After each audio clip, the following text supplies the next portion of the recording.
Next colour combination అండి, wine with green combination.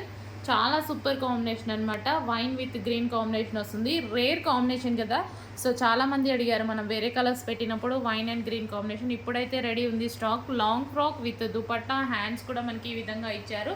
Elbow hands అనేది provide చేయడం జరిగింది. సో చాలా సూపర్ కాంబినేషన్, రేర్ కాంబినేషన్ కదా, మనకి రెగ్యులర్ కాంబినేషన్ కాదు, రేర్ కాంబినేషన్ అయితే ఉంటుంది. సో డెఫినెట్గా ట్రై చేయండి. అండ్ చాలామంది కూడా అడిగారు కదా, సో రీస్టాక్ అయితే అయిపోయింది. కొంచెం ఫాస్ట్గా అయితే ఆర్డర్ ప్లేస్ చేయండి. కొంచెం వైన్ మనకి లిమిటెడ్ స్టాకే వచ్చింది, సో కొంచెం ఫాస్ట్గా ఆర్డర్ ప్లేస్ చేయండి.